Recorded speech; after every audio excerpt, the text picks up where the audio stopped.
시청자 여러분 안녕하십니까. 신통방통 윤태현입니다. 자, 잠시 후인 오전 10시 민주당 돈봉투 의혹의 정점으로 지목된 송영길 전 대표가 검찰에 자진해서 출석할 예정입니다. 검찰이 부르지도 않았고 그리고 오늘 와도 조사도 못한다라고 얘기를 하고 있는데 무조건 출석하겠다는 입장을 거듭 밝히고 있습니다. 결국 정치 쇼로 끝날 것이라는 게 예상되는 어떤 그 모습들인데 송 전 대표가 굳이 검찰에 출두하겠다는 배경을 뭔지 지금부터 네 분의 출연자들과 함께 짚어보도록 하겠습니다. 반갑습니다. 안녕하세요. 자, 송 전 대표는 귀국 전부터 검찰 수사에 협조하겠다라고 공언을 해왔었죠. 그러나 부르지도 않았는데 출석하겠다라고 하는 건 협조할 의사가 없는 것 아니냐라는 해석을 만들게 하는 그런 대목인 것 같습니다. 자, 먼저 돈봉투 의혹에 대해서 부인하면서 회피하지 않고 도망가지 않겠다던 송 전 대표의 목소리부터 확인하겠습니다. 돈봉투 의혹에 대해서 모르겠다는 입장 그대로 변함 없으신가요? 이제 도착했으니까 상황을 좀 파악하겠습니다. 제가 모르는 사람들이 많기 때문에 저 송영길은 어떤 일이 당하더라도 절대 회피하지 않고 도망가지 않습니다. 오늘이라도 저를 소환하면 적극 응하겠다는 말씀을 드리겠습니다. 어떤 식으로 구체적으로 준비하고 계신가요? 검찰이 하고 있습니다. 자, 검찰은 지난 토요일에 이어서 어제 송 전 대표의 주변에 대한 압수수색을 진행한 상황입니다. 아직 수사가 준비가 안 됐기 때문에 송 전 대표가 와도 수사할 수 없다라는 입장인데 그럼에도 불구하고 계속해서 자진해서 출두하겠다. 강행하는 의도는 뭔지 최병 위원께 한번 여쭤보겠습니다. 어떤 의도라고 보십니까? 지금 바로 송영길 전 대표가 얘기했듯이 회피하지 않고 도망가지 않겠다는 모습을 누구한테 보여주는 거죠? 국민들한테 보여줄 필요가 있는 거죠. 그래서 본인이 저렇게 자진 출두하겠다. 검찰이 아직 부르지도 않았는데라고 하는 부분은 그래서 자꾸 이제 뭐 보여주기 이런 얘기를 우리가 할 수밖에 없는 거고요. 네. 검찰은 송영길 전 대표 자택하고 뭐 먹고 사는 문제 연구소나 이런 데를 압수수색한 게 4월 29일이고 네. 어제 또 송 전 대표 주변 몇 사람에 대해서 압수수색을 했습니다. 잘 아시다시피 압수수색했으면은 그 압수한 물건을 가지고 분석하는 시간이 필요하고, 그럼요. 그다음에 중간에 돈 전달자들이 지금 있잖아요. 뭐 현역 의원들한테는 윤관석 의원이 전달한 것으로 이정근 도금 파일에 나오고, 그다음에 뭐 캠프 본부장이나 이쪽에는 또 뭐 강내구 감사나 이정근 전 부총장이 이제 전달한 걸로 돼 있는데. 네. 자, 그런 사람들 조사 다 마쳐야지 그 다음 수순이 송영길 전 대표거든요. 근데 송 전 대표는 그때까지 안 기다리고 저는 뭐 약간의 초조감의 발로라고 봅니다. 그리고 이제 일반 국민들한테 여론전 뭐 이런 걸 위해서 지금 오늘 선제 출두를 하는 것이다 이렇게 파악하고 있습니다. 잠시 뒤 10시에 출석을 하게 되면 그 모습 저희가 실시간으로 보여드릴 텐데 어쨌든 정치 쇼라는 지적은 지금 계속해서 나오고 있는 상황입니다. 김진희 변호사님도 그렇게 보십니까? 어떻습니까? 네, 정말 말 그대로 어떤 정치적인 쇼고 뭐 정치적인 대응일 수밖에 없는 게 실제 이제 검찰이 수사를 준비하고 어떤 피의자를 소환하는 데는 상당한 이제 준비가 필요합니다. 왜냐하면 이제 어떤 질문을 해야 될지 통상적으로 증거들을 다 검토를 한 다음에 그다음에 이 증거에 대해서 어떤 식으로 질문을 해서 이 피의자의 어떤 범죄를 입증할지 이런 것들을 질문들을 뽑아내는데 상당한 시간이 걸리거든요. 실제 변호사도 그 형사 공판 준비에서 제일 시간을 많이 들이고 공을 많이 들이는 게 증인 신문을 준비할 때 질문지를 만드는 겁니다. 이 부분에 있어서 상당한 시간이 드는데 지금 검찰 입장에서 그런 게 지금 준비가 안 돼 있으니 준비가 되고 이제 소환 일정을 서로 이제 좀 조율해서 통보하고 일상적으로 그렇게 하는데 지금 일방적으로 이렇게 온다. 이건 완전히 이제 정치적인 쇼라고밖에 안 보이고 의도는 두 가지인 것 같아요. 첫 번째는 이제 지지층을 좀 결집한다. 좀 전에 이제 최 의원님도 말씀해 주셨지만 어떻게 보면 일반 국민 상대로라고도 볼 수 있지만 아무래도 이제 야권 전통 지지층한테 내가 제대로 여기에서 뭐 솔직하게 있는 그대로 대응하겠다 이런 부분을 보여준다 그런 의미가 있을 수 있겠고요. 하나 법적으로는 이제 영장 이제 치는 거에 좀 대비를 한다 이렇게 볼 수 있을 것 같아요. 이게 송 대표 결국 정치인들이 가장 두려워하는 건 구속영장 청구돼서 이제 신병이 구속되는 거, 신병이 이제 확보되고 본인이 이제 어떻게 보면 깜빵 가는 이거를 이제 국민들한테 보여주는 이걸 굉장히 싫어하거든요. 그렇게 되면 지금 이제 영장 청구하게 될 확률이 좀 높다고 보여지면 영장을 청구했을 때 판단 기준 중에 하나가 이제 뭐 증거인멸이나 도주 우려이기 때문에 당당하게 내가 수사에 임해서 나는 도주 우려가 없다 이런 걸 이제 미리 좀 어떻게 보면 이렇게 좀 자기의 보여주기 어떤 위해서? 보여주기식을 하는 거죠. 그래서 이런 식으로 영장 청구에 좀 대비하는 거 아닌가. 좀 이런 두 가지 의도가 좀 읽혀지고 있습니다. 알겠습니다. 자, 지난 1월에도 기억하시겠지만 이재명 대표도 검찰과 출석을 놓고 신경전을 벌였습니다. 그래서 평일에는 일을 해야 하니 주말에 가겠다라고 얘기를 하면서 실제로 주말에 출석했던 이재명 대표도 있었는데 당시 모습 잠깐 보겠습니다.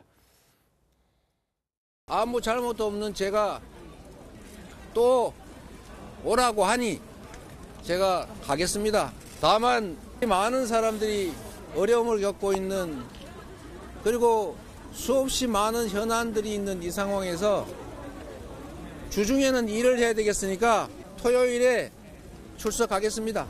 모욕적이고 부당하지만 패자로서 오라고 하니 또 가겠습니다. 저도 노는 사람이 아니고 주중에는 좀 일을 할 수 있게 좀 주말을 활용하면 좋겠다는 생각이 들고요. 자, 물론 이재명 대표의 사례와 송영길 전 대표의 사례는 결이 좀 다릅니다. 이재명 대표는 검찰에 소환 통보를 했고 그리고 소환 통보 일정을 조율하는 과정에서 본인의 의지가 조금 반영됐다는 차원이라면 송 전 대표는 검찰에 부르지도 않았는데 일단 가겠다라고 이야기를 하고 출석하겠다는 겁니다. 자, 민주당의 입장은 어떤지 한번 보겠습니다. 민주당은 어떻습니까? 지금 공식적인 입장은 없는 것 같던데. 공식적인 입장은 없습니다. 왜 그러냐면 송 전 대표가 지금 탈당한 상태이고요. 그렇기 때문에 뭐 당에서 공식적으로 어떤 도움을 준다거나 어떤 법률적인 지원을 하지도 않고 있고요. 네. 그렇기 때문에 저는 어떤 송 대표의 지금 출석 어떤 일정이라든지 이런 부분과 뭐 당에서 조율된 부분은 없었습니다만은 저는 그렇게도 생각합니다. 원래 검찰 조사가 조사도 있고요. 그다음에 면담도 있고 그러거든요. 뭐 정식적인 조사가 아니라 조사에 앞서서 검찰과 어떤 그 면담 과정도 있고 어떤 이 사건을 어떻게 해가고 싶다. 그리고 본인이 혐의자인 경우에는 피혐의자 같은 경우에는 이제 자기의 입장도 진술을 할 수가 있거든요. 저는 그런 면에서라면 어떤 오늘 출석을 해서 저는 검찰에서 무조건 돌려보낼 것은 아니고 왜 그러냐면 지금 국민들도 이 사건에 굉장히 관심이 많고 그다음에 송 전 대표로서는 일찍 귀국한 이유가 뭐겠습니까? 자기가 수사를 일찍 받겠다고 한 거 아니겠습니까? 그렇다고 한다면 검찰청 외부에서 입장을 밝히는 것도 저는 오히려 그거보다는 검찰청에서 오히려 검찰에서 송 대표의 어떤 입장이라든지 그리고 지금까지 파악된 내용에 대해서 간략하게 물어볼 수 있고 어차피 조사는 한 번이 안 될 수가 있거든요. 뭐 2회차, 3회차 조사도 있을 수 있기 때문에 저는 꼭 조사가 뭐 모든 걸 다 한 다음에 한 번 불러서 하겠다 이런 거보다는 오히려 오늘 같은 경우에는 한번 검찰청에서도 한번 그러면 송 대표가 피혐의자니까 지금 피의자로 적시하지 않았습니까? 출국 금지돼 있고 공범으로. 네, 그렇죠. 그렇기 때문에 한번 입장을 들어보고 나중에 이 부분 이렇게 얘기를 하는데 나중에 그러면 오히려 검찰에서는 오늘의 진술과 다른 증거를 찾을 수도 있거든요. 그렇기 때문에 저는 검찰에서 뭐 이걸 기싸움 한다고 생각하지 마시고 검찰에서도 송영길 대표의 입장을 충분히 한번 들어두는 것도 저는 나쁜 선택은 아니라고 봅니다. 그냥 돌려보내지 말고 온다고 했으니 네, 입장을 한번 들어보는 얘기를 거죠. 한번 네, 얘기는 네. 한번 들어봐라 뭐 이런 차원이신 거죠. 뭐 검찰이 그렇게 할지는 좀 지켜봐야 될 것 같습니다만 국민의힘에서는 송 전 대표가 뭐 특권을 누리고 있다라는 강한 비판의 목소리를 내고 있습니다. 직접 들어보겠습니다. 국민 앞에 섰고 대죄해도 모자랄 판에 검찰 수사 과정에서까지 특권을 누리려 하는 것입니까? 서울중앙지검 앞에서 기자회견을 강행한다면 위장 출두쇼로 지지층을 결집하려는 불순한 의도로밖에 볼 수 없습니다. 자, 불순한 의도로밖에 볼 수 없다. 특권을 누리려 한다. 이런 지적들이 있습니다. 장해찬 위원장님 어떻습니까? 대한민국 참 살기 좋아졌습니다. 네. 범죄 혐의자들, 피의자들이 참 살기 좋아졌어요. 자기들 마음대로 부르지도 않았는데 마치 검찰이 뭐 옆 동네 이웃집이라도 되는 듯 불쑥불쑥 쳐들어가도 되는 그런 좋은 나라가 됐는지 모르겠습니다. 요새는 이웃집도 함부로 들어가면 처벌받죠. 이거는 이 본인들이 받고 있는 혐의 앞에서 굉장히 가볍고 촐싹거리는 경박한 처신이라고 표현을 할 수밖에 없습니다. 네. 조금이라도 반성하는 태도가 있다면 이 검찰에서 어느 정도 증거 분석을 하고 다른 관련인이나 참고인들 조사 끝난 다음 조사 받으러 오라고 할 때 그때 겸허하게 가면 되는데 이재명 대표도 본인이 주중에 일하는 걸 수사기관이 왜 신경 써줘야 됩니까? 아니 혐의가 이렇게 많은데 지금 주중 주말 가리게 생겼습니까? 주중이든 주말이든 혐의가 지금 드러나서 조사를 받는 입장이라면 겸허하게 수사받으러 가야 되는 게 마땅하고요. 이 제1야당의 대표부터 검찰 수사를 자기 마음대로 날짜 조정해서 가도 되는 것처럼 막 국민들 앞에 오만한 모습을 보이고 있으니까 돈봉투 뿌렸다는 전직 대표도 부리지도 않았는데 가서 쇼하는 기자회견 하겠다는 거 아닙니까? 아주 얄팍한 노림수죠. 나중에 구속영장이 청구됐을 때 봐라 내가 이렇게 자진해서 갈 정도로 도망갈 이유가 없다. 도주의 우려가 없다는 것을 명분으로 영장 발부 가능성을 낮추기 위한 이 노림수라고밖에 보여지지 않는데요. 네. 이 송영길 대표가 이렇게 가서 기자회견하고 애꿎은 법조 기자들 막 몰고 가지 않아도 때 되면 검찰이 알아서 다 부를 겁니다. 그걸 겸허하게 기다리는 것이 이 수많은 혐의로 국민들 염려하게 만든 이 범죄에 관련된 피의자의 자세이지 마치 개선 장군처럼 뭐 잘했다고 지금 검찰에 부르지도 않았는데 갑니까? 참 어쩌다 대한민국 법치의 권위가 이 정도로 떨어졌는지 모르겠습니다. 그리고 좀 전에 이제 설 변호사님이 면담 자체를 좀 말씀하셨는데 이 면담, 그러니까 피의자가 이제 담당 검사를 예를 들어 면담한다.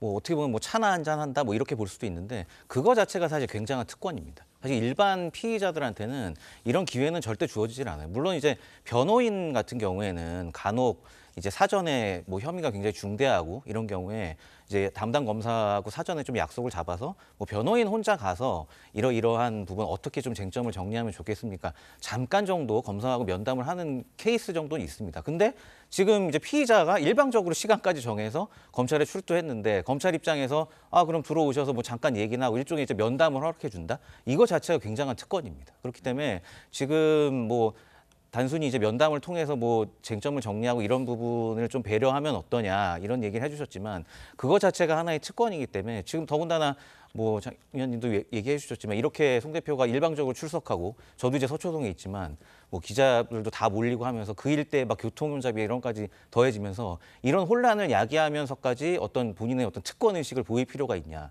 저는 그런 거에 대해서는 좀 조심해야 된다 좀 이렇게 생각합니다. 알겠습니다.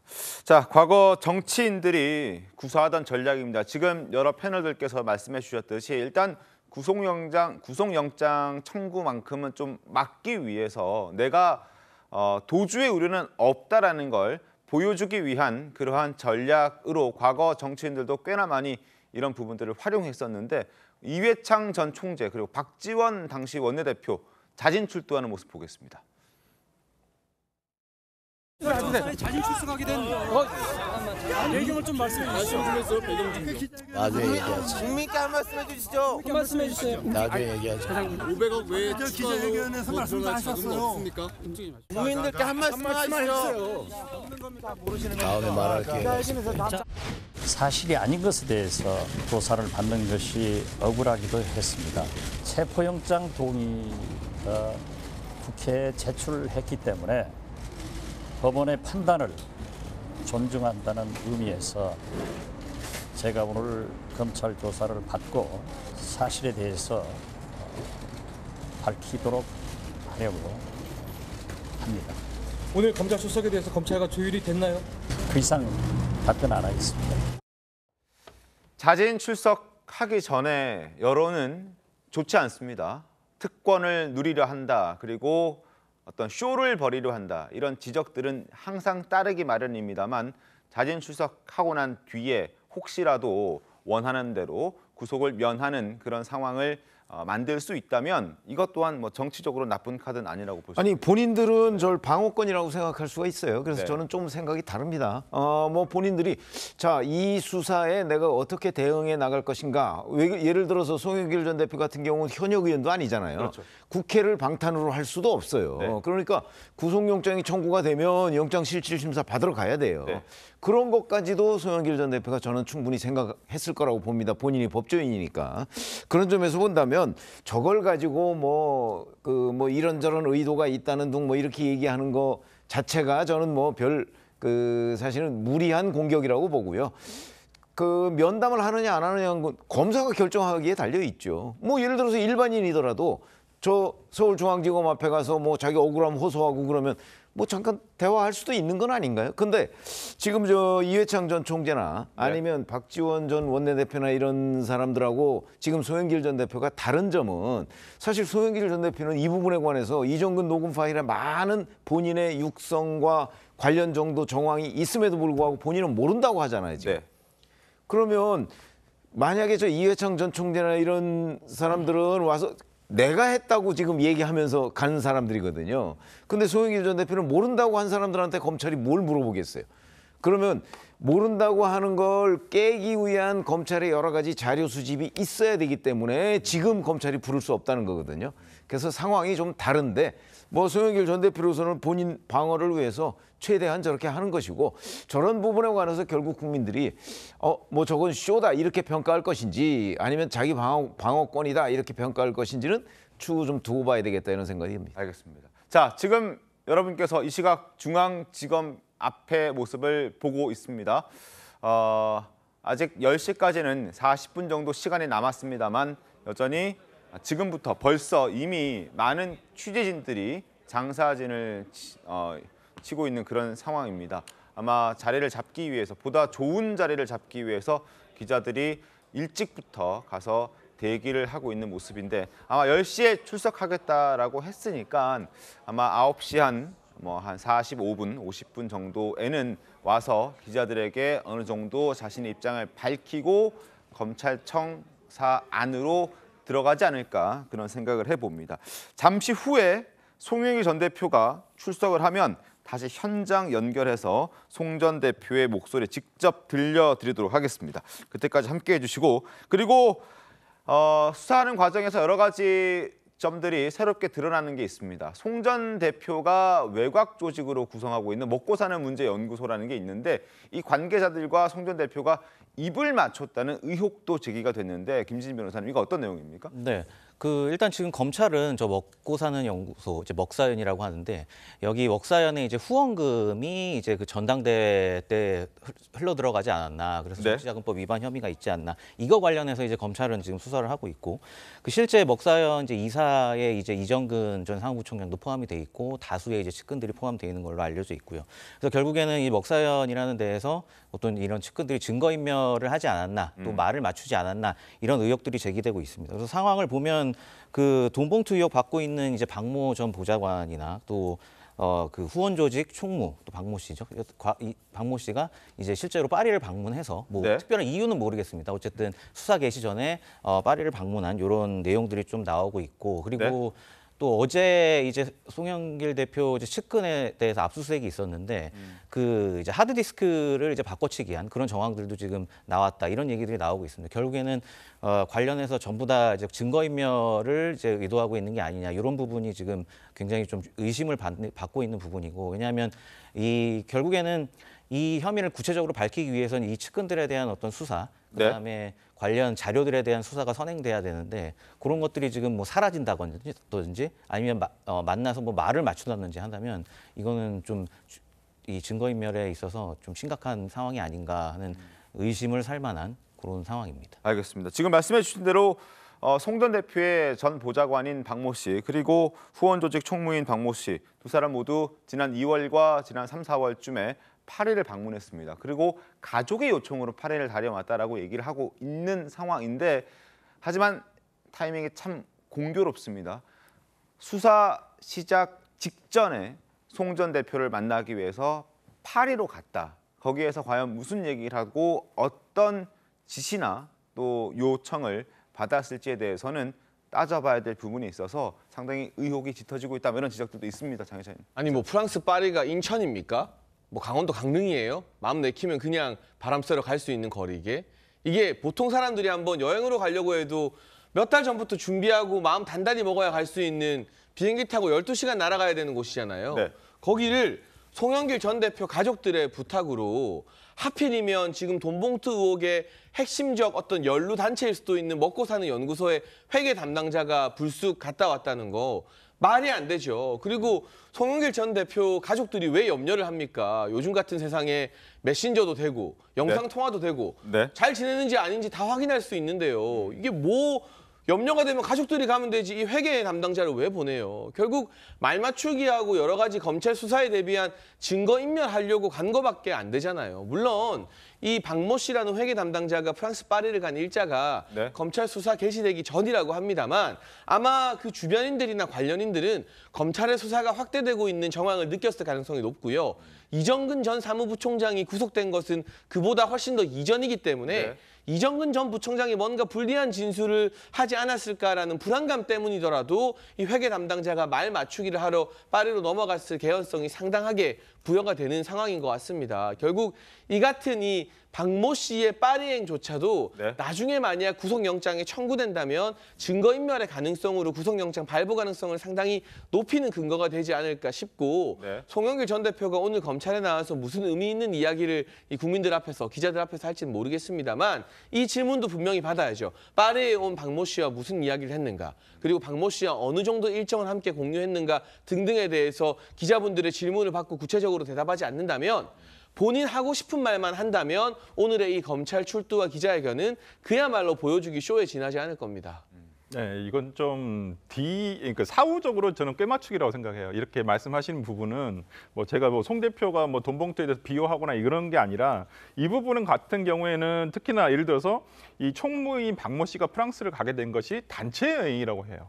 우리가 단체 여행 갈 때 어떻게 하나요? 바로 예를 들어서 일주일 전에 티켓팅해서 가나요? 진짜 장해찬 최고위원 말씀처럼 강릉이나 인천 아니잖아요. 그냥 차 타고 갈 수 있는 데도 아니고 보통 3, 4개월 늦어도 한 2개월 전에 티켓팅해서 가지 않겠습니까?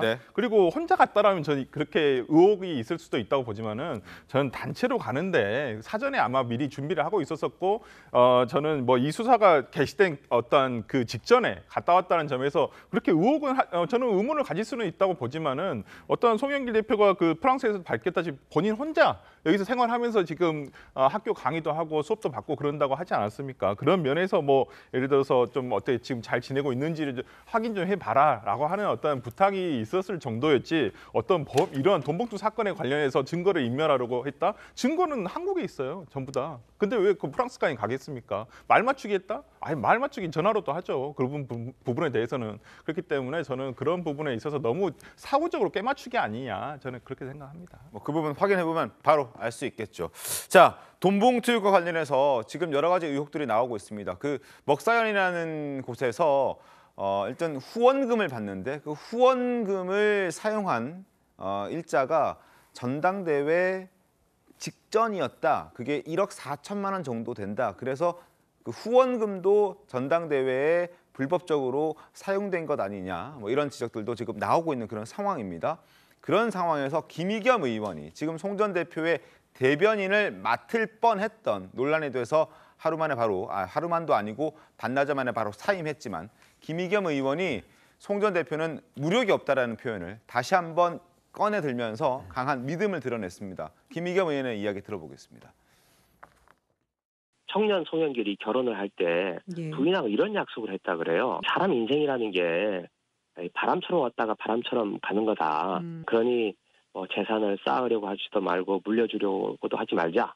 그리고 실제 송영길 전 대표는 지금 환갑이 좀 훌쩍 넘었는데 한 번도 자기 집을 가져본 적이 없는 사람이에요. 그래서 그런 면에 있어서 송영길 대표의 뭐 무력이라 그럴까요? 이런 부분에 대해서는 제가 믿음이 있습니다. 그러나 송 전 대표의 외곽 후원 조직은 이 먹고 사는 문제 연구소에 돈봉투 의혹 핵심 연루자들이 몸담고 있는 정황을 저희 TV조선이 확인을 했습니다. 지금 사진으로 일단 먼저 보여드리겠습니다. 이사회가 있었는데요. 가운데 송영길 전 대표 보이시죠? 그리고 그 대각선 왼쪽 뒤쪽으로 이정근 전 사무부총장이 보입니다. 그리고 이 전 사무부총장은 이 조직 내에서도 꽤나 발언권이 셌던 그런 인물로 알려져 있습니다. 그리고 자신이 말하는 것이 뉴스가 되도록 하자.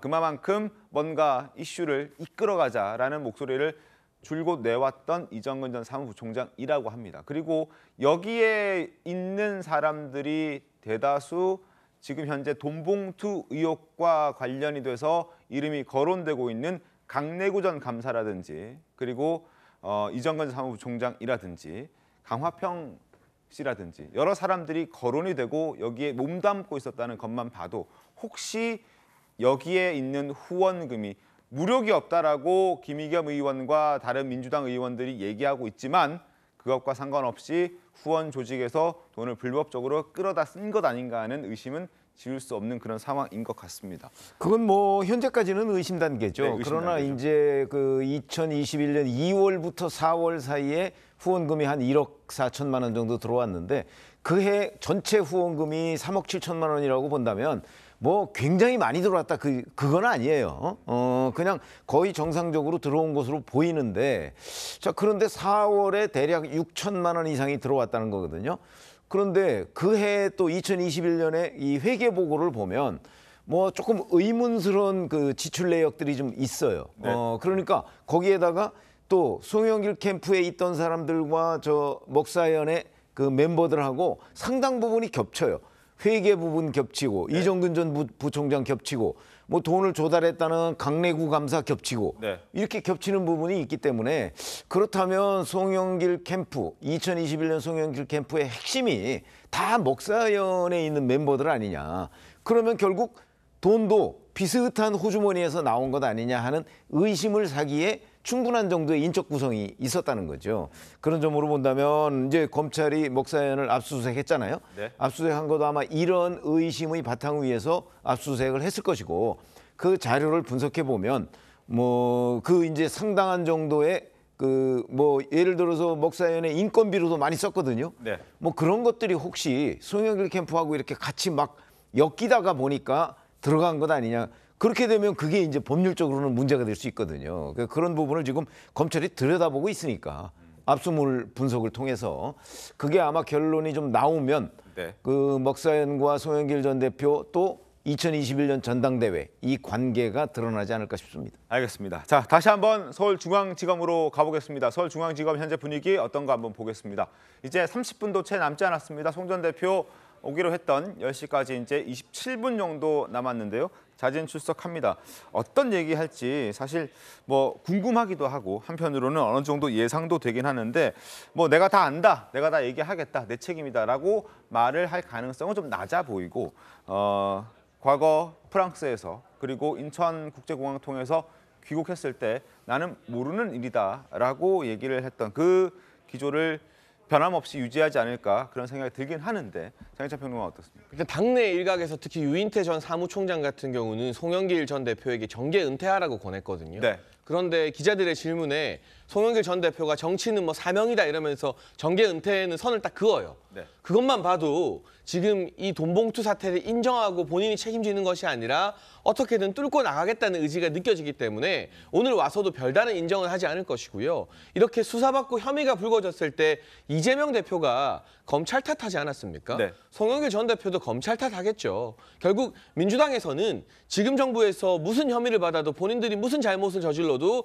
일단 검찰 탓하면 된다라는 하나의 롤 모델을 이재명 대표가 만들어줬기 때문에 송영길 전 대표도 거기서 벗어나진 않을 것 같은데요. 제가 한 가지 추가로 말씀드리고 싶은 건 네. 김의겸 전 대변인이나 민주당 정치인들이 송영길 전 대표 무력 없다고 말하잖아요. 네. 그게 무슨 상관인지 모르겠습니다만 무력은 없을 수도 있어요.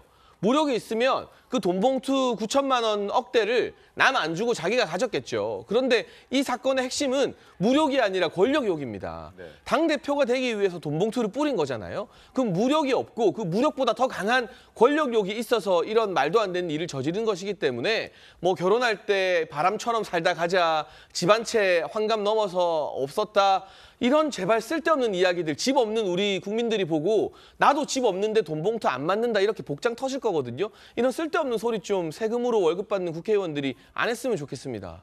네, 아마 그 무력이 없다는 부분에 대해서 이제 저 김민석 의원이 아마 그 이렇지, 이번 부분에 대해서 이제 본인이 그냥 사적으로 얘기한 부분인데 좀 이 부분이 조금 부풀려져서 본인도 좀 당혹스럽다고 얘기를 인터뷰한 내용이 있는데요. 아마 이제 저는 그렇게 생각합니다. 이것이 어떤 부정부패, 어떤 이런 내용 아직 뭐 수사 결과가 밝혀진 것은 아닙니다만은 뭐 어떤 부정부패와 관련된 뭐 송영길 대표가 뭐 대표가 되기 위해서 물론 뭐 장해찬 최고위원이 얘기하는 것도 뭐 그런 비판할 수 있죠. 그렇지만은 저는 이제 그 본질의 내용은 그 전체적인 내용은 어떤 송영길 대표 이런 돈과 관련해 가지고 네. 어떤 뭐 부정부패라든지 이런 것은 없었을 것이라는 믿음이 있다라는 것 정도지. 뭐 예를 들어서 뭐 물욕과 저도 뭐 그렇게 생각합니다. 물욕과 그러면 바로 반박이 가능하거든요. 아니 권력력이 있어도 그런 거 아니냐 이렇게 얘기할 수 있는 부분이기 때문에 저는 김의겸 의원이라든지 뭐 예를 들어서 김민석 의원이 아마 그런 부분에 대해서 본인들이 굉장히 오랫동안 알고 지낸 송영길이라는 사람에 대해서 평가한 것은 아닌가라는 생각해 봅니다. 알겠습니다.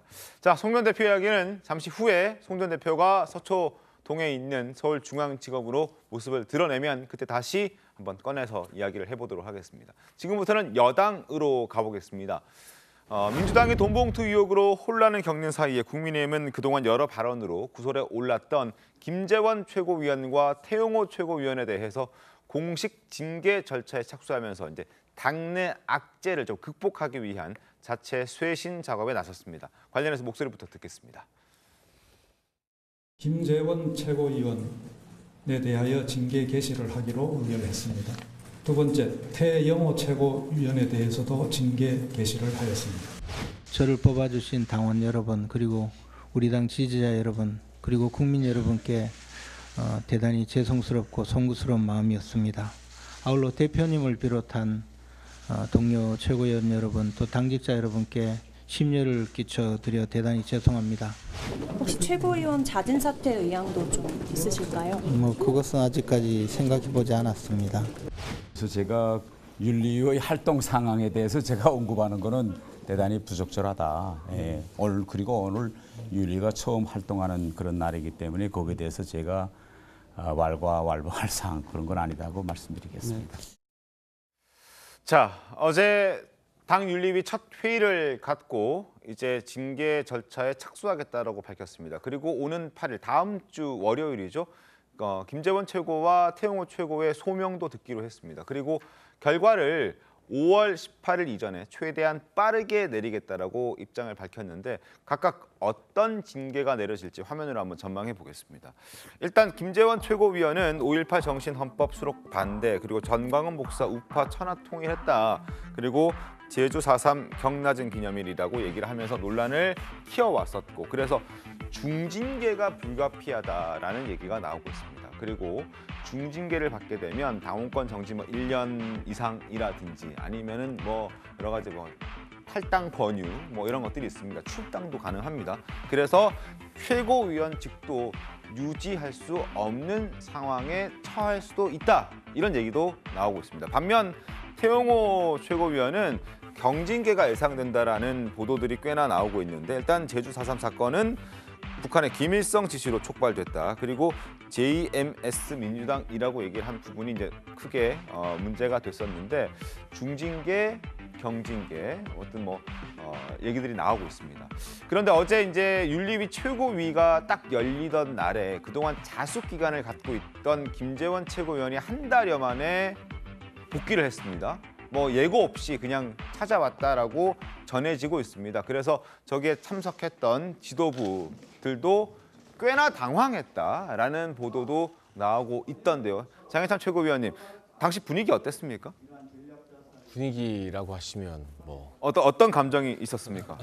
어제 처음 김재원 최고를 오랜만에 봤을 때 장 최고께서는 어떤 느낌을 받았어요? 제가 개별적으로 거기에 대해서 다른 느낌을 받지는 않았고요. 네. 제가 준비한 모두 발언이라던가 또는 우리 대통령님 그 한미 정상회담 국빈 방문 마치고 온 것에 대해서 어떻게 당이 뒷받침할까 하는 생각들을 하고 있었기 때문에 술렁거리거나 그러진 않았어요. 그러지는 않았어요. 뭘 또 술렁일 것까지야 있겠습니까? 이게 사실은 4월 한 달간의 자숙이 예고되었었고 5월이 되면서 이제 최고위에 나오실 거라는 것은 어느 정도 예상되는 상황이었기 때문에 별도로 거기에 대해서 다른 동요라던가 사전 회의나 비공개 회의에서 별다른 언급이 있지는 않았습니다. 다만 이제 공개적으로 모두 발언할 때 김재원 최고위원께서도 당원분들과 국민 여러분들께 다시 한번 사과의 말씀을 하셨습니다. 하셨기 때문에 저희도 좀 낮은 자세로 뭐 다른 준비한 여러 이야기들을 했고요. 윤리위 같은 경우는 어제 첫 회의가 있었는데 일단 한 가지 눈여겨볼 것은 시간을 질질 끌지 않겠다는 윤리위의 의지가 좀 읽히는 것 같습니다. 황정우 위원장이 발표한 것처럼 논란이 되었던 김재원 최고위원이나 태영호 최고위원 발언에 대해서 징계 회부 결정을 바로 했고요. 과거에 이제 이준석 전 대표 때나 과거 사례를 들어보면 윤리위가 징계 회부 결정을 하고도 다음번에 당사자들 소명을 듣거나 하는 게 막 2주 뒤, 한 달 뒤 이렇게 텀이 좀 길었던 경우가 있는데 바로 다음 주 월요일에 소명을 듣겠다고 했습니다. 그리고 경우에 따라서는 소명을 들은 그날 다음 주 월요일에 징계의 어떤 수위가 바로 결정이 날 수도 있는 것이고 그렇지 않다 하더라도 뭐 징계 회부 결정으로부터 아무리 늦어도 2주 안에는 결정이 날 것처럼 지금 이야기가 나오고 있는 것을 보면 이 문제를 가지고 더 이상 질질 끌지 않겠다. 실망하고 걱정하는 국민들과 당원들 앞에 좀 단호한 조치를 윤리위 차원에서 잡아나가도록 하겠다라는 의지가 읽히는 것은 분명해 보입니다. 최백문 위원께서는 어떻게 좀 보셨습니까? 어제 김재원 최고위원이 갑자기 왜 나왔는지. 이게 그 5.18 관련 발언 때문 아니겠어요? 뭐 여러 가지 발언들이 있지만 김재원 최고위원의 5.18 관련 발언이니까 오늘이 5월 2일입니다. 보름 정도밖에 남지 않았고요.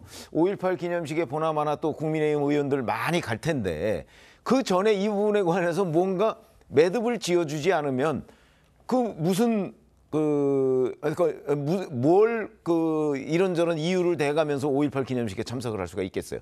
그렇게 본다면 저는 윤리위원회에서도 우선 어제 첫 윤리위원회를 열고 5월 8일에 소명을 듣겠다라고 얘기한 걸 보면 그야말로 5.18 기념식 이전에 이 부분에 관해서 확실하게 매듭을 짓고 5.18을 맞이하겠다 이런 거기 때문에 제가 그냥 개인적으로 예측하기에는 아마 다음 주 8일, 8일이나 아니면 뭐 16일이면 한 이틀 전 정도 되죠. 그때는 아마 이 징계 수위, 특히 김재원 최고위원에 대한 징계 수위는 나올 수밖에 없다. 이렇게 생각을 합니다. 강력하게 나올 것이다.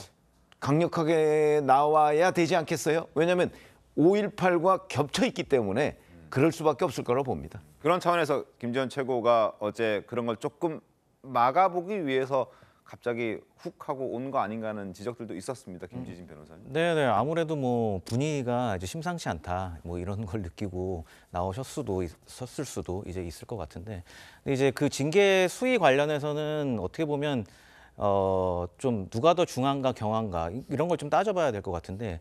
김재원 최고위원 같은 경우에는 이제 그 5.18 문제부터 시작해가지고 여러 가지 좀 역사 의식에 좀 의심을 살 만한 발언들이 좀 계속되는 부분이 있어요. 근데 이게 뭐가 문제냐면 상대적으로 이제 태영호 의원은 그런 얘기들이 좀 있습니다. 그러니까 물론 문제된 돌출 발언이긴 한데 이게 어떻게 보면 이제 태영호 의원이 한국 사회에 와서 뭐 적응을 하는 과정에서 조금 너무 이제 열심히 하다 보니까 이게 어떻게 보면 고의라기보다는 약간 실수일 수도 있겠다. 그런 과정에서 너무 좀 한국 정치에 빨리 이제 적응하고 또 갑작스럽게 본인이 좀 어떻게 보면 파이팅 하다 보니 생긴 일이라 그런 얘기도 좀 있습니다. 주변에 그런 얘기도 있는데 반면 이제 김재원 최고위원 같은 경우에는 이 5.18 얘기부터 시작해서 계속되는 이런 발언들이 좀 어떻게 보면 지금 국민의힘에서 가장 멀리해야 할 이런 극우 세력 여기하고 좀 면밀하게 좀 교감한 듯한 이런 좀 느낌을 보여줬단 말이에요. 하루속히 이제 차단을 해야 되는데 그렇기 때문에 사안에 좀 경중을 따진다고 하면 지금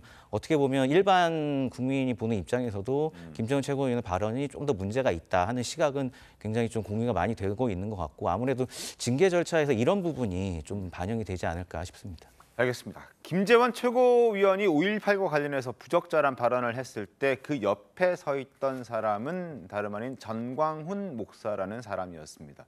자, 지금 국민의힘에서는 자체적으로 윤리위를 열어서 김재원 최고위원이 갖고 있는 리스크를 좀 처리하겠다라는 의지를 분명히 드러내고 있습니다만 전광훈 목사에 대해서는 어찌할 방법이 없는 것 같다는 생각도 듭니다. 일단 당원도 아닌데다가 너무나 격한 발언들을 쏟아내고 있기 때문에 이걸 어떻게 해야 될지 고민이 클 것 같은데 급기야 최근에는 전 목사가 대통령실로부터도 전화를 받았다라고 얘기를 하고 있습니다. 어떤 내용의 전화였는지 목소리 직접 들어보겠습니다.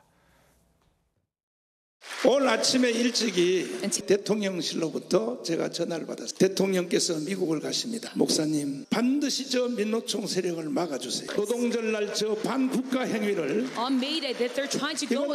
목사님 외에는 막을 사람이 없습니다.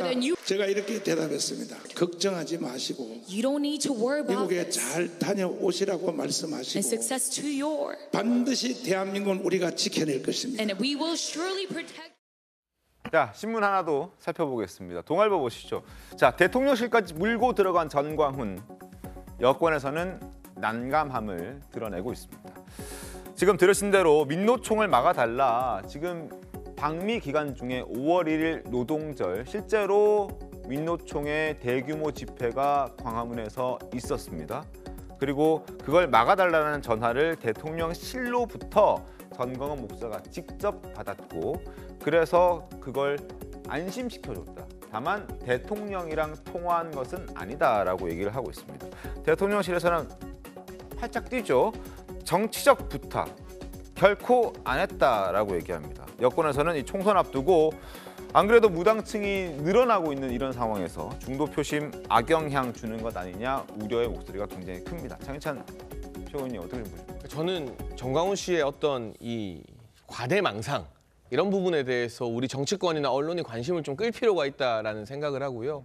대통령실에도 뭐 관계자들이 정치적 부탁을 결코 안 했다고 하는데 이 입장을 당연히 신뢰하고 다만 정치적 부탁이 아니더라도 전화도 할 필요가 없습니다. 쓸데없는 전화 걸 필요도 없고 받을 필요도 없어요. 괜히 전화 한마디 받았다가 있지도 않은 말 막 확장할 수 있는 이 과대 해석할 수 있는 그런 여지를 주는 거 아닙니까? 전화를 했다는 모르겠어요. 전화를 했다면 그 전화한 사람 정신 차려야 되는 거고요. 네. 뭐 이 문제를 가지고 우리가 언제까지 이야기를 해야 하나. 저희 당에서도 수차례 저를 비롯해서 대표까지 나서서 경고하고 선긋지 않았습니까? 이 논란 자체가 이제 좀 많이 필요합니다. 정국민 어떠세요? 근데 그 사실은 자제를 촉구하는 거 외에 김기현 대표도 뚜렷한 대책, 뭐 예를 들어서 전광훈 목사가 추천한 당원들 네. 이 사람들을 한번 파악을 해보겠다, 뭐 이렇게 지금 얘기하고 있는 거 있잖아요. 네. 그런데 실제 그 국민의힘 당원들 중에는 전광훈 목사가 추천한 사람보다도 훨씬 더 많은 사람이 전광훈 목사 주변에 있는 목사들, 아주 가까운 목사들이 추천한 사람들이 굉장히 많다고 저 듣고 있어요. 당협위원장들 아마 취재를 해보면 그렇게 하고 있기 때문에 그런 사람들을 과연 전부 다 색출해서 출당을 시킬 건지 아니면 전광훈 목사 부분과 이 관계를 어떻게 할 것인지 이런 부분에 관해서 저는 아무리 밖에 있는 사람이라고 하지만 그 부분에 관해서 국민의힘이 결단을 내려야 된다고 보거든요. 근데 그 부분에 관해서 자제를 촉구하는 것 외에 행동으로 나서지 않고 있어요. 그리고 뭐 청와대 관계자가 뭐 지금 전체적인 흐름을 보면 뭐 전화를 하긴 한 것 같아요. 네네. 근데 이제 대통령실에서 정치적 부탁을 안 했다고 했지 전화를 안 했다고 한 건 아니잖아요. 이런 점을 본다면 아직도 뭔가 끈이 연결돼 있나 이런 의심을 저는 국민들로부터 받을 것 같아요. 그렇다면 그 의심을 받는 상태로 계속 그냥 이렇게 가든지 아니면 의심을 끊으려는 의지가 있다면 끊으려는 행동을 취해야죠. 그 행동을 지금 국민의힘이 취하지 않고 있는 데 대한 국민적 의구심 당연히 저는 있을 거라고 봅니다. 자, 국민의힘 내부의 목소리 한번 들어보겠습니다. 확인해 보시죠. 저는 큰 영향력이 없다. 예. 이렇게 생각을 합니다. 제가 경험한 바로는 그래요. 예. 많은 사람을 들여왔어도 그분 뜻대로 된 게 없습니다. 예. 그분이 뭐 누굴 지지한다고 그래서 그분이 된 것도 아니고 되지도 않았고. 밖에서 강성이고 좀 특이한 목소리를 가진 지지자의 한 분이고 근데 또 당원도 아니야. 그 사람은 당에 어떤 영향도 주지 않는 그냥 한 명의 지지자일 뿐이다. 예. 그것도 당원도 아닌 그냥 지지자라는 것을 그러니까 당대표나 우리 지도부는 그쪽에 가서 뭔가 알랑거려서 정치적인 이득을 보고 뭔가를 약속하는 정치인을 내부 단속하는 게 중요한 거지. 예. 무슨 이혼한 부부처럼 뭐 우리 이제부터 끝 이런 건 아니잖아요. 자, 설자 변호사님. 네. 민주당에도 개딸들이라는 강성 지지층들이 있습니다만 지금 국민의힘도 전광훈 목사라는 그 강성 지지층이라고 해야 되나요? 어쨌든 뭐 비슷한 결이라고 생각이 되긴 하는데 네. 끊어내지 못하고 있습니다. 양당 다. 그러니까 민주당의 뭐 어느 당이나 저는 그 필요 저도 뭐 필요하다고 또 봅니다. 왜 그러냐면 또 그분들이 강한 소리를 내주셔야지 또 당에서도 뭐 하는데 그게 이제 문제가 뭐냐면 저는 윤희숙 의원이 잘 짚어줬다고 생각해요. 정당에서 컨트롤을 해야죠. 아니면 정당에서 이 부분과 정확하게 어떤 입장 표시를 한다든지 지금 뭐 민주당도 마찬가지입니다만은 그런 분들의 목소리도 전 필요하다고 보이거든요. 근데 정광훈 목사 같은 경우에는 그러니까 뭐 황교안 전 대표도 얘기하지만은 과도하고 말도 되지 않은 요구를 한다는 것이에요. 저는 그런 부분에서 저도 뭐 타당이지만은 밖에서 봤을 때 왜 김기현 대표가 저렇게 어물쩍 넘어가려고 하지? 약간은 뭐 이게 딱 맺고 끄는 게 있어야 되는데 그냥 뭐 타당에 밖에 있는 사람인데 어떻게 하겠냐. 그냥 이런 식으로 넘어가거든요. 그리고 나중에 그러면 또 다시 필요할 때 찾겠다는 것인가요? 저는 그런 부분에서라면 뭐 제가 걱정할 부분은 아닙니다만은 중도층에서 어떻게 바라볼 것이냐 이런 상황들을 그런 점 등을 좀 이렇게 뭐 각 당 저희 민주당도 마찬가지고 국민의힘도 마찬가지고 중도층에서의 표심을 어떻게 얻을 수 있는가는 이런 부분 잘 고려를 해가지고 저는 판단해야 되지 않을까 싶습니다. 알겠습니다. 양당 다 골치가 아플 것 같다는 생각도 드는데 전 목사는 그동안 어떤 발언들을 해왔길래 이렇게까지 잘라내야 하는 사람이 됐는지 한번 들어보겠습니다. 지금 대한민국은 누구 중심으로 돌아가냐? 정광훈 목사 중심으로 돌아가게 돼 있어. 하나님 꼼짝마. 하나님 까불면 나한테 죽어. 내가 이렇게 하나님하고 친하단 말이야. 친해. 여러분 돈 좋아해? Do you like money? 안 좋아해? Do you not like money? 나는 돈 좋아해. I like money. 굉장히 좋아해. 제가 이 시대 선지자로서 Battle of money. 청년 사업단을 조직했다. And that is why 내가 15 성교 years 카드를 ago 만들었어. that I put the 이걸 name 내가 한 개 더 해달라고 in the missions 부탁을 call. 하면 If I request 해줄 용기가 있는 사람은 that you make one more call, 쌍손 들고 아멘 해봐. then say amen. 들고 있어봐. Put your 들고 있어. hands 들고 up. 있어. 자, 국민의힘이 어떻게 선을 그을지 지켜보도록 하겠습니다. 저희 이미 선 다 그었습니다. 네, 알겠습니다. 지켜보고 말고 하실 것이 없이요. 정광훈 목사 발언 때문에 김재현 최고가 징계에 회부된 것이고요. 네네네. 징계 사유에 기록돼 있고 제가 공개적으로 앞으로 정광훈 목사 가까이 지내는 사람들 당에서 적어도 제가 지도부로 있는 한 어떠한 중요한 역할도 못 맡을 것이라고 말했는데 민주당이 김어준과 선을 긋는 게 남은 과제이지 정치권에서 보수는 정광훈과 선을 그었습니다. 알겠습니다. 뭐 장해찬 최고위원의 다급함이 저의 말까지 끊고 이렇게 말씀해 주셨는데 어쨌든 지켜보도록 하겠습니다. 자, 그리고 지금부터는 오늘 놓치지 말아야 할 뉴스를 좀 전해드리겠습니다. 첫 번째 뉴스, 주가 폭락 사태와 관련된 소식입니다. 임창정 씨, 사건 초반부터 자신은 피해자라고 주장하고 있는데 투자자들 앞에서 주범으로 지목된 라더견 대표를 종교라고 지칭하면서 신뢰를 표하는 모습이 추가로 공개됐습니다. 자, 지난해 12월 개최된 투자자 모임에서의 임창정 씨의 발언 듣고 오겠습니다. 근데 돈을 맡겨. 이게 종교야. 너 잘하고 있어. 왜냐면 내 돈을 가져갈 맞아요, 안 맞아요? 너 다음 달 말까지 한 달 딱 줄 거야. 수익률 원하는 만큼 안 주면 이거 다 내가 다 해결시킬 거야. 맞아요, 안 맞아요? 위대하라. 종교가 이렇게 탄생. 자, 약간 약주를 한 것 같다는 생각도 들 정도로 뭔가 이렇게 격앙돼서 발언하는 그런 모습을 좀 들을 수 있었는데 저 모습을 놓고 이제 투자를 부추긴 거다라는 지적이 나왔습니다. 물론 여기에 대해서는 본인은 아니다라고 얘기를 하고 있는데 변호사님 입장은 어떻습니까? 네, 결국에는 단순 이제 피해자냐 아니면 뭐 최소한의 어떤 방조나 아니면 뭐 공범의 혐의를 받고 있는 뭐 같은 범죄자냐 결국 이 차이인 것 같은데 지금 나온 발언들만 봤을 때는 단순히 피해자라고 보기는 조금 어렵지 않나 저는 이제 그렇게 생각이 드는 게 왜냐하면 어쨌든 임창정 씨 같은 경우에는 연예인이고 네. 소위 말하는 이제 인플루언서이기 때문에 어떤 발언 하나하나가 일반인들한테 미치는 영향이 굉장히 큽니다. 실제 이 사태뿐만 아니더라도 다른 뭐 주가 조작 사태에서도 아니면 다른 사기 사례에서도 연예인을 동원해서 뭐 연예인을 통해서 어떤 발언을 한 다음에 투자자를 모으고 이런 경우가 사실 굉장히 좀 흔한 사례거든요. 그렇기 때문에 어떻게 보면 사회적인 영향력이 있는 어떻게 보면 권력이 있는 거죠. 권력이 있는 소위 셀럽들은 말 한마디 한마디를 굉장히 조심해야 됩니다. 그리고 타인에게 영향을 줄 수 있기 때문인데 지금 얘기 들어보면 이제 거의 이제 뭐 이게 이제 종교다 뭐 이런 식으로 약간 종교 집회처럼 찬양하는 듯한 발언을 하고 또 그런 발언도 있었죠. 본인 이제 지금 오늘까지 얻은 그 수익을 다 여기 이제 투자를 하겠다. 뭐 이런 것도 있었고 그렇기 때문에 단순히 이제 임창정 씨의 어떤 사회적 지위를 고려했을 때는 이게 단순히 피해자다 그렇게 보기에는 조금 어려움이 있지 않나 그렇게 생각합니다. 알겠습니다. 자, 그리고 또 다른 연예인이죠. 박혜경 씨도 이 자리에 참석했던 것으로 알려져 있습니다. 박혜경 씨 목소리도 들어보겠습니다. 1억을 받을 건데 너한테 줄 건데 거기에 좀 맡겨야 된대. 그래서 왜 맡기지라고 생각을 해야 되는데 나는 활동을 많이 하고 싶었고 빨리 너무 쉬었기 때문에 새로운 노래를 발표하고 싶었습니다. 그게 더 되게 중요했기 때문에 나는 생각도 없던 뜻밖의 1억을 준다고 하고 그걸 맡기라고 하니까 욕심을 안 가진 거죠. 그 돈에는.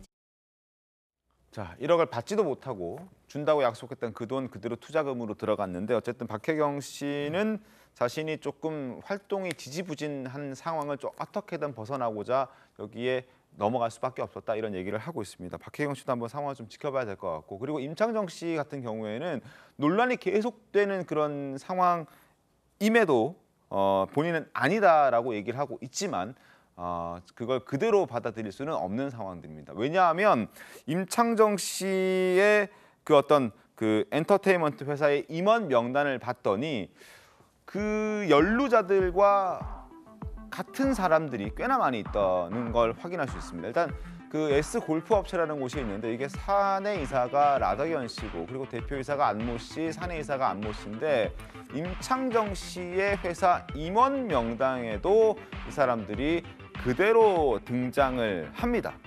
그러니까 이게 의심스럽다라고 볼 수 있는 건 아닙니까?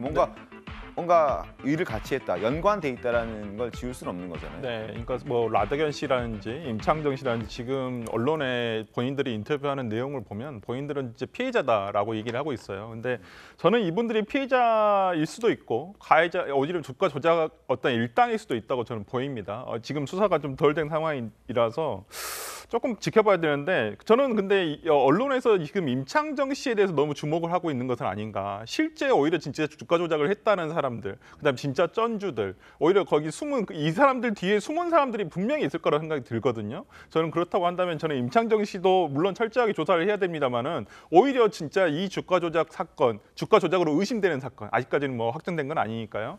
의심되는 사건에서 너무 임창정 씨에게만 포커싱이 맞춰지면 진짜 범인을 놓칠 수가 있기 때문에 그리고 피해 회복을 위해서라도 이 투자자들에 대한 피해 회복을 위해서라도 진짜 돈을 번 사람에 대해서 철저하게 수사가 진행돼야 될 것으로 보입니다. 알겠습니다. 수사 상황을 좀 지켜보겠습니다. 다음 뉴스로 가겠습니다. 박시영 더불어민주당 혁신위원이라는 사람이 있습니다. 이 사람의 행보가 민주당 내부에서 논란이 되고 있는 것 같습니다. 이 사람이 지금 당헌 당규 개편에 영향을 미칠 수 있는 현직 혁신위원인데 내년 총선을 겨냥한 고가의 컨설팅 영업을 하고 있다고 합니다. 장혜진 최고위원님, 이거 어떤 겁니까, 이거는? 일단 중앙일보 보도를 보면요, 약 네. 2천만 원 가량의 컨설팅 계약을 맺고 있다고 하는데 개인의 이미지나 전략을 수립하고 캠페인 방향이나 메시지 등에 대해서 자문을 제공한다고 합니다. 다만 이 선거에 있어서 가장 돈이 많이 드는 여론조사나 홍보물 등의 비용은 별도라고 하니까요. 추후에 그 부분에 대해서는 계약 금액이 더 늘어날 수도 있는 것이고요. 다만 이제 지금 문제가 되는 건 외부의 어떤 정치 컨설팅 업체가 현직 의원들이나 정치인들과 이런 계약을 맺는 것 자체는 문제가 안 되거든요. 그런데 민주당 내부에서 혁신위원이라는 직함을 가지고 있기 때문에 이게 이해 충돌이 되는 것 아니냐라는 도의적 비판이 나오고 있습니다. 알겠습니다. 자, 지금 장혜찬 최고위원께서 말씀하고 있는 그 순간에 송영길 전 대표가 지금 서울중앙지검에 모습을 드러냈습니다. 아마 지지자들과 또 반대 측 사람들이 서로 엉키면서 충돌이 조금 벌어지는 것 같다는 생각도 드는데 어찌됐든 송영길 전 대표 아무런 말 없이 지금 검찰청 안으로 들어가는 모습입니다. 지금 일단 검찰이 소환하지도 않았는데 일방적으로 자진 출석하겠다라고 얘기했고 그리고 어제 그 얘기한 대로 오늘 오전 10시에 지금 서울중앙지검으로 모습을 드러냈는데 기자들 앞에서 잠깐 자신의 입장을 얘기할 것으로 예상은 됐었습니다만 그걸 깨고 일단 바로 청사 안으로 들어가는 모습입니다. 당연히 기자들도 청사 안에 들어가는 송 전 대표를 뒤따라가서 지금 휴대전화 켜고 그리고 마이크 들이대면서 어떤 얘기를 하는지 또 질문을 던지고 있는 그런 상황인 것 같은데 아마 출입증을 받기 위해서 지금 대답은 하지 않고 있는 상황입니다. 자, 현재 현장음들이 조금씩 들려오고 있긴 한데요. 정확히 구체적으로 어떤 내용인지는 확인이 좀 어려운 그런 상황입니다. 연결 좀 해줘보세요, 부장님하고. 잠깐 저희가 좀 귀를 좀 기울여 볼까요? 이따가 말씀드릴게요. 기자 제가 끝나고 말씀드릴게요.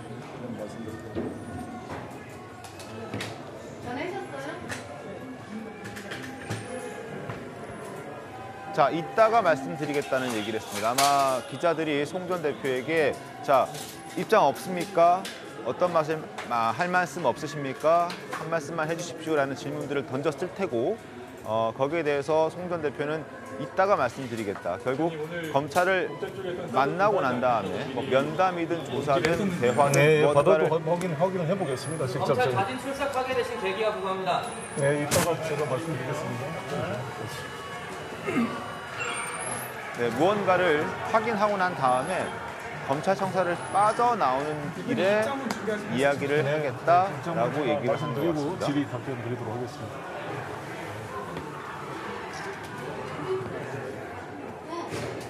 전화 안 받습니까? 예, 지금 전화 안 받습니다. 전화까지 안 받을 필요 있나? 따로 부장님이랑 통화 안 하고 직접 변호사를 통해서 연락을 했습니다만 그래도 직접 제가 한번 통화를 하고 싶어서 연결이 안 됩니까? 나가시죠. 자, 지금 상황이 지금 저희도 이 스튜디오 내에서 정확히 확인할 수는 없지만 아마 면담 신청을 하려는 것 같고 그 과정에서 검찰 측이 전화를 안 받는 것 같다는 생각이 드는데요.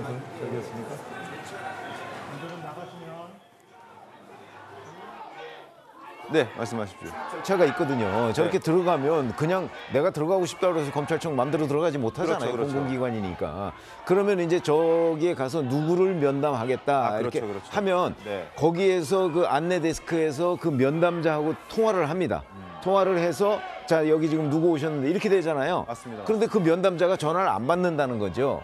그러니까 지금 검찰 입장은 어저께 나왔잖아요. 돌려보낼 것이다. 이렇게 돼 있기 때문에 아마 송영길 전 대표는 원래 기자간담회를 하고 들어가려고 했는데 돌려보내겠다는 검찰 입장이 나왔으니까 본인이 그것까지를 처리하고 난 다음에 나와서 아마 기자간담회를 하려고 하는 것이 아닌가 이렇게 예상이 됩니다. 저기는 일단 일반 건물과 달리 목적이 있는 경우에 그리고 사전에 어떤 조율이 된 경우에 들어갈 수 있는데 이미 송 전 대표가 검찰에 출석하겠다라고 말을 했습니다만 검찰의 이를 받아주지 않았고 그리고 면담할 생각이 없다는 의지를 분명히 드러낸 상황에서 일단 무작정 간 것으로 보여지고 그리고 안내 데스크에서 지금 송 전 대표인 본인이 내가 왔다 연결해 보고 싶다라고 했음에도 불구하고 지금 들어가지 못하고 서성거리는 이유는 검찰 측도 전화를 받지 않고 있는 것, 이미 면담 조율되지 않았다는 것을 지금 방증하고 있는 그런 모습이 아닌가 싶습니다, 조정 변호사님. 네, 그러니까 보통 검찰청에 이제 조사를 받으러 가게 되면 사전에 그 검사실하고 뭐 매토 검사실에서 출입증을 이렇게 그 밑에 연락을 해주거든요, 민원실에. 그래서 이제 출입증 받아가지고 올라가는 건데 지금 전화를 안 받으시는 거 보니까 보통 이제 안내하시는 데서 매토 검사실에 전화를 드리거든요. 근데 좀 이런 부분에 있어서 너무 좀 기싸움 하는 것처럼 좀 비춰지는 것 같아서 검찰이나 송 대표나 참 난감한데 국민들이 바라봤을 때는 뭐 송 대표가 일방적으로 나간 것도 뭐 무리라고 보시는 분도 계실 겁니다만은 저는 검찰청에서도 굳이 저렇게까지 그냥 왔으니까 그래도 한번 만나고 면담이라도 하시는 게 좋지 않을까 생각해봅니다. 알겠습니다. 일단 검찰 상황을 좀 지켜봤고요. 그리고 같은 시각 윤석열 대통령이 방미 후 첫 국무회의를 주재하고 있습니다. 이 현장으로도 가보겠습니다. 우리를 많이 도왔습니다. 한미동맹은 지난 70년간 우리 외교와 경제의 중심축 역할을 하면서 대한민국의 자유와 번영을 뒷받침했습니다. 외교 관계에서 가장 수준이 높고 긴밀한 관계가 바로 동맹입니다. 그것도 세계 최강 국가와 70년간 동맹을 맺어왔다는 것은 남다른 의미를 갖고 있습니다. 한미동맹 70년의 역사는 그냥 주어진 건 아닙니다.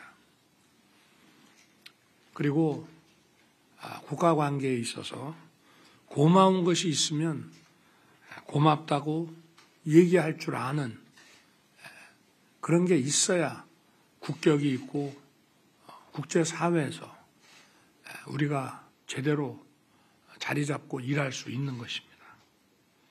동맹이 70년간 이어져 오는 동안 대한민국이 성장하고 발전해온 우리의 역사, 또 우리 국민이 열심히 일하고 또 미국이 우리 경제의 성장에 강력한 동맹으로 지원해준 그렇게 해서 만들어진 우리의 역사를 자랑스럽게 생각해야 됩니다. 저는 지난주 미 의회 연설에서 우리의 자유를 지키고 갖고 오는 길에 함께 동행해준 미국과 미국 국민에게 우리 국민을 대표해서 고마운 마음을 전하는 동시에 이제 한미 동맹에 새로운 변화가 시작되었다는 것을 양국 국민과 전 세계에 알렸습니다.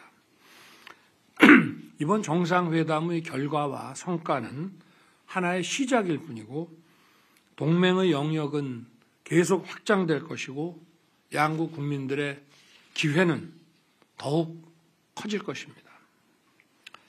이번 정상회담을 통해 한미동맹은 가치 동맹의 주춧돌 위에 안보동맹, 산업동맹, 과학기술동맹, 문화동맹, 정보동맹이라는 5개의 기둥을 세웠습니다. 이들 5개 분야의 협력이 확대되고 시너지를 발휘하면서 미래로 전진하는 행동하는 한미동맹이 구현될 것입니다. 우선 안보동맹으로서 확장 억제의 실행력을 획기적으로 강화했습니다.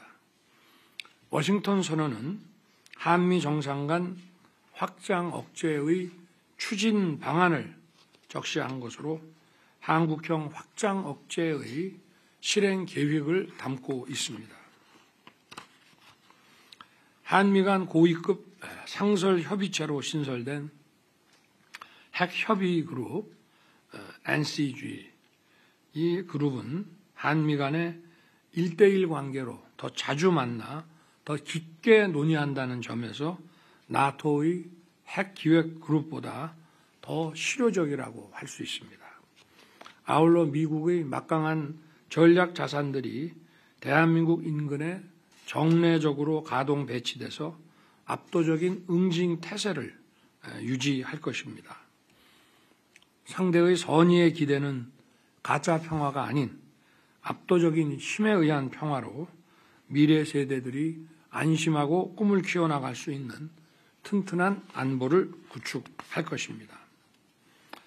앞으로 미 핵자산의 운용에 관한 정보 공유, 공동 계획, 공동 실행 과정에서 워싱턴 선언을 잘 구체화해 나가는 것이, 그 내용을 잘 채워 나가는 것이 중요합니다. 워싱턴 선언으로 한미동맹은 핵 기반의 새로운 패러다임으로 업그레이드 됐다고 할 수 있습니다. 53년도 처음으로 동맹이 체결될 당시 우리에게는 아무것도 없었습니다. 70년간 엄청난 변화가 일어났습니다. 동맹이 제공하는 안보 우산은 우리의 성장과 자유 확대에 크게 기여했습니다. 또 우리 국방력의 현대화와 함께 한미 상호 방위 수준이 격상돼 왔습니다. 핵 기반으로 업그레이드된 한미 안보 동맹은 공군망과 산업동맹, 과학기술 동맹으로 이제 확대되고 있습니다. 한미 과학기술 동맹은 반도체 배터리 분야에서 청정수소, AI, 양자, SMR 등 신흥기술 분야로 그 범위가 넓어지고 있습니다. 미국의 핵심 원천 기술과 한국의 첨단 제조 역량이 양국 모두에게 이익이 되는 시너지를 낼 수 있습니다. 그리고 양국이 첨단 과학기술을 공동 연구하고 공동 R&D 투자를 하게 되면 미국이 이끌어가는 핵심 원천 기술에 우리도 함께 접근할 수 있습니다. 특히 한미 양국은 자유의 가치를 공유하고 경제적으로 긴밀히 인프라가 연결되어 있기 때문에 프렌드 쇼어링을 확대해 갈 수 있는 최적의 파트너입니다. 저와 동행한 120여 명의 경제인들과 미 측의 글로벌 기업인들이 함께한 비즈니스 라운드 테이블에서 첨단 산업의 전 분야에 걸친 양국 기업의 공급망 협력에 대한 그 열정을 한눈에 확인할 수 있었습니다. 미국의 유수 바이오 기업들이 한국의 바이오 생산 설비 투자를 늘리고 또 우리 배터리 기업이 조지아와 미시간을 전기차의 허브로 변모시키는 것 등은 좋은 사례입니다. 이번에 한미 NSC 간의 신설한 차세대 핵심 신흥기술 대화는 한미 기술동맹의 추진 전략을 수립하는 컨트롤 타워 역할을 수행할 것입니다. 저희 이번 방미 기간에 미국의 주요 첨단 산업 분야 기업들이 총 59억 달러의 대한 투자를 결정했으며 양국 기업 기관 간에 50여 건의 MOU가 체결됐습니다. 그리고 미국 기업의 한국 투자는 계속 확대될 것입니다. 저는 워싱턴 DC 일정을 마치고 방문한 보스턴에서 하버드와 MIT를 찾았습니다. 해당 분야의 최고 권위를 지닌 교수들과 토론하고 학생들과 대화하며 느낀 것은 자유의 상징인 하버드와 첨단 과학기술의 상징인 MIT가 미국의 미래를 선도해가고 있다는 것이었습니다. 바로 자유의 정신이 창의와 혁신을 통해 첨단 과학기술을 이끌고 있는 것입니다.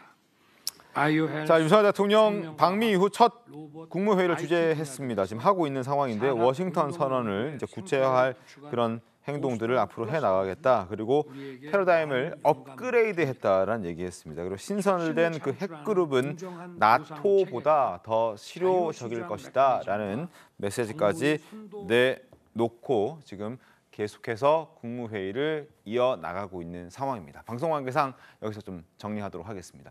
잠시 뒤에 돌아오겠습니다. 오늘 준비한 신토방통 여기까지입니다. 내일 더 신통하게 돌아오겠습니다. 고맙습니다.